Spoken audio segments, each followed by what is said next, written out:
Calendar के पन्ने पलटे, साल बदला और तारीख भी बदल गई, लेकिन अगर कुछ नहीं बदला तो वो है देश की सबसे प्रतिष्ठित मेडिकल प्रवेश परीक्षा यानी कि नीट की साख पर लगता धांधली का दाग। एक बार फिर से लाखों युवाओं की उम्मीदें और उनकी सालों की तपस्या इस वक्त सवालों के घेरे में है, क्योंकि नीट यूजी 2026 की जो परीक्षा हुई थी उसे रद्द कर दिया गया है पेपर लीक की वजह से। पेपर लीक की खबर और अनियमितताओं के शोर ने आखिरकार देश की सबसे बड़ी मेडिकल प्रवेश परीक्षा नीट यूजी की बुनियाद हिला दी है। छात्रों के भविष्य पर मंडराते इस संकट को देखते हुए केंद्र सरकार ने बड़ा फैसला लेते हुए परीक्षा को रद्द कर दिया है। अब इस पूरे खेल के पीछे के असली चेहरों को बेनकाब करने का जिम्मा सीबीआई को सौंपा गया है। सीबीआई दरअसल पूरे मामले की जांच कर रही है कि 2 तारीख को और 1 तारीख को कुछ लोगों के फ़ोन पे वो पीडीएफ मौजूद था। जब इसकी पुष्टि हुई तो हमने ये समझा कि अगर इस तरह का एक भी वायलेशन होता है तो वह हमारी जीरो टॉलरेंस पॉलिसी के खिलाफ है और जो तमाम 22,69,000 बच्चे परीक्षा की अपनी मेहनत से तैयारी कर रहे हैं उनके भविष्य को इम्पैक्ट करेगा। अगर कोई इस तरह से चोरी करके परीक्षा देगा तो वह उनके लिए फेयर नहीं है जो अपनी मेहनत से पढ़ाई कर रहे हैं।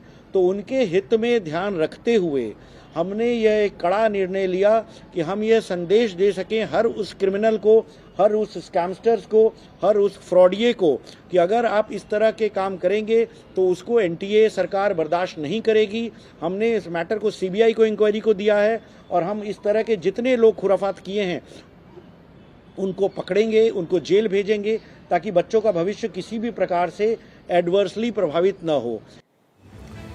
नीट यूजी देश की सबसे बड़ी मेडिकल प्रवेश परीक्षाओं में से एक है। इस एग्जाम को लाखों बच्चों ने दिया जो डॉक्टर बनने का सपना लेकर एग्जाम सेंटर पहुंचे थे, लेकिन परीक्षा खत्म होने के बाद जिस तरह से पेपर लीक और गड़बड़ी के आरोप सामने आए उसने लाखों अभ्यर्थियों की मेहनत और भविष्य दोनों को सवालों के घेरे में लाकर खड़ा कर दिया है। अब नीट नहीं क्लीन, किस तरह से सवाल उठ रहे हैं तो वो भी आपको बताते हैं। और परीक्षा दरअसल 3 मई को हुई थी। 560 से ज्यादा शहरों में नीट यूजी एग्जाम हुआ था और करीब 22.79 लाख छात्राओं ने इस परीक्षा में भाग लिया था, जिन्हें आज बड़ा झटका लगा। 7 मई की बात करें, राजस्थान पुलिस में पेपर लीक की पहली शिकायत दर्ज करी गई और उसके बाद एग्जाम से पहले गेस्ट पेपर से पेपर लीक का दावा किया गया, जिसको लेकर शिकायत दर्ज की गई। नीट यूजी 2026 रद्द करने का उसके बाद ऐलान किया गया और पूरे मामले की जांच के लिए सीबीआई को कहा गया। पेपर लीक के दावे के बाद एनटीए का भी फैसला सामने आया और एनटीए की तरफ से कहा गया कि पूरे मामले की जांच की जाएगी, जो भी दोषी होंगे उनके खिलाफ कड़ा एक्शन लिया जाएगा। नीट यूजी 2026 परीक्षा को लेकर मचे घमासान ने एक बार फिर से देश की सबसे बड़ी मेडिकल प्रवेश परीक्षा की साख पर सवालिया निशान लगा दिया है। लाखों छात्रों की मेहनत, माता पिता के सपने और सालों का इंतजार आज उस मोड़ पर खड़ा है जहां भविष्य पूरी तरह से धुंधला नजर आ रहा है। अब NEET not NEET exam cancel कर दिया गया है। राजस्थान पुलिस ने स्पेशल ऑपरेशंस ग्रुप यानी कि एसओजी ने इस पूरे मामले की जांच की। जांच में कई खुलासों की बातें भी कही जा रही हैं। कौन कौन लोग शामिल हैं, उनके खिलाफ भी एक्शन होगा। 150 पेज के गेस्ट पेपर में लगभग 410 सवाल थे और 410 सवालों में से 120 सवाल नीट परीक्षा की केमिस्ट्री सेक्शन में हूबहू पूछे गए और 720 में से 600 नंबर के सवाल पहले ही छात्रों के पास पहुंचने की बात निकलकर सामने आई और उसी के बाद पूरे मामले की जांच शुरू की गई और जब जांच की गई तो पता चला कि पेपर लीक हुआ है, जिसके बाद एनटीए का भी बयान सामने आया और पूरे मामले की जांच के लिए सीबीआई को पूरी जांच सौंप दी गई है। आज दिन देखने को मिलता है नीट परीक्षा जब होती है पेपर लीक हो जाता है। हम सरकार से यही चाहते हैं कि अगर अब की बार ऐसा हो तो जिससे भी पेपर लीक हो तो जो स्टूडेंट इतनी दूर से आते परीक्षा देते तो उनके लिए कुछ सोचा जाए। पैसा लाखों रुपए बर्बाद करते हैं और हमारी तैयारी होने के बावजूद रात दिन जो है मेहनत करते हैं, उसके बाद भी जो है पेपर लीक हो जाता है। हमें बहुत ही दुख हुआ है। बड़ी मुश्किल से हमें पढ़ने का मौका मिलता है और सरकार ऐसा कर रही है, सही नहीं है। हमारे साथ घर वाले इतने उससे भेजते हैं, पैसा लगा रहे हैं और ऐसा कर देते हैं।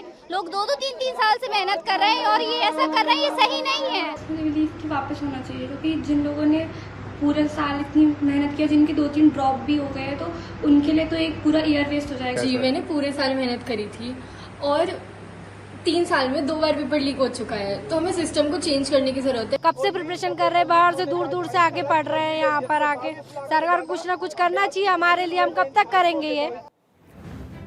अब एनटीए ने नीट यूजी एग्जाम कैंसिल कर दिया है। एनटीए की तरफ से जानकारी साझा करते हुए उन सारे सवालों का जवाब दिया गया है जिसका परीक्षार्थियों को इंतजार था। उन्हें जानना बहुत जरूरी है। सवाल क्या है? क्या नए सिरे से रजिस्ट्रेशन आपको करवाना होगा दोबारा अगर परीक्षा होती है? तो नहीं, उम्मीदवारों को दोबारा रजिस्ट्रेशन कराने की जरूरत नहीं होगी। दूसरा सवाल है, क्या फिर से नीट की फीस जमा करनी होगी? तो इसका भी जवाब है नहीं, दोबारा कोई भी फीस आपको जमा नहीं करनी है, इसकी कोई भी आवश्यकता नहीं है। दोबारा नीट के लिए क्या नए एडमिट कार्ड जारी किए जाएंगे?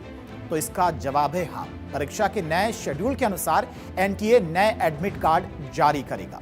क्या नीट एग्जाम सेंटर की चॉइस फिर से देनी होगी? नहीं, छात्रों को दोबारा एग्जाम सेंटर चुनने की जरूरत नहीं होगी। जो पहले आपने एग्जाम सेंटर चुने होंगे वही आपका एग्जाम सेंटर इस बार भी हो सकता है। क्या नीट परीक्षा के लिए वही एग्जाम सेंटर मिलेगा? दोबारा नीट परीक्षा के एग्जाम सेंटर को लेकर अभी फिलहाल स्थिति स्पष्ट नहीं है, इसमें कुछ भी हो सकता है। 410 सवाल वाले गेस्ट पेपर से नीट के कितने प्रश्न मिले हैं? तो इसका जवाब है 120 प्रश्न से ज्यादा हूबहू सवाल मिले हैं। अब इसको लेकर एनटीए की डीजी अभिषेक सिंह की तरफ से क्या कहा गया, सुनिए। हमने इस मैटर को सीबीआई को इंक्वायरी को दिया है और हम इस तरह के जितने लोग खुराफात किए हैं उनको पकड़ेंगे, उनको जेल भेजेंगे ताकि बच्चों का भविष्य किसी भी प्रकार से एडवर्सली प्रभावित न हो।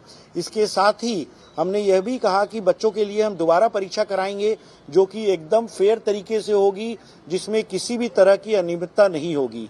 तीसरा, हमने एनटीए के ऊपर जिम्मेदारी लेते हुए यह भी निर्णय लिया कि हम जो अगली परीक्षा दोबारा कराएंगे उसके लिए कोई एडिशनल फीस नहीं चार्ज करेंगे और न ही सिर्फ वह, क्योंकि बच्चों को दोबारा आना पड़ रहा है परीक्षा देने के लिए, हमने जो पहली बार जो परीक्षा कराई थी उसके लिए जो फीस ली थी उसको भी हम रिफंड करेंगे।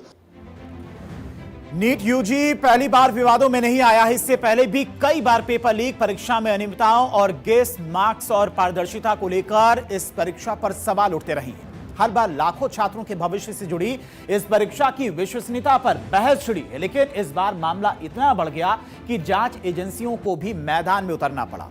अब एक बार फिर नीट को लेकर देश भर में सवाल खड़े हो रहे हैं। क्या देश की सबसे बड़ी मेडिकल प्रवेश परीक्षा पूरी तरह से सुरक्षित और निष्पक्ष है या फिर सिस्टम में कहीं बड़ी खामी मौजूद है? अब सवालों के घेरे में क्यों है, कितनी बार पेपर लीक हुए हैं, तो वो भी आपको समझाते हैं। दरअसल नीट यूजी 2024 की बात करें, पेपर लीक के चलते कुछ सेंटर्स पर रद्द कर दी गई थी नीट यूजी की परीक्षा, यानी कि इससे पहले भी कई बार पेपर लीक के मामले सामने आए हैं। आप जेईई मेंस 2024 की बात करते तो शिफ्ट में छात्रों के आसमान बंटवारे का आरोप लगा, असमानता का आरोप दरअसल वहां पर देखने को मिला था। अब जेईई मेंस 2022 की बात करते हैं, एग्जाम में तकनीकी दिक्कत के आरोप लगे थे, उस वक्त भी कई सेंटर्स पर परीक्षा रद्द कर दी गई थी। नीट यूजी 2020 की अगर बात करते हैं तो एनटीए ने दिए सिर्फ 6 मार्क्स। सुसाइड के बाद में ओएमआर मिलान में 590 मार्क्स मिले, यह भी मामला सामने आया था। नीट यूजी 2020 की बात करते हैं तो एसटी कैटेगरी टॉपर को एनटीए ने फेल कर दिया था, जिसके बाद भी एनटीए पर सवाल उठे थे। जेईई मेंस 2020 की बात करते हैं, जेईई मेंस असम टॉपर की जगह दूसरे कैंडिडेट ने एग्जाम दे दिया था। सोचिए कितनी बड़ी लापरवाही हुई थी।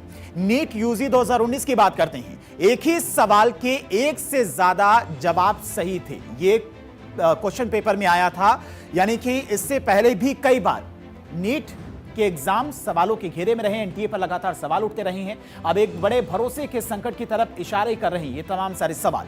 एक दो नहीं बल्कि कई परीक्षाओं में अनियमितता और गड़बड़ियों के आरोप पहले भी लगते रहे हैं और अब नीट यूजी पेपर लीक की वजह से परीक्षा रद्द होने से इस बहस को और हवा मिल गई है।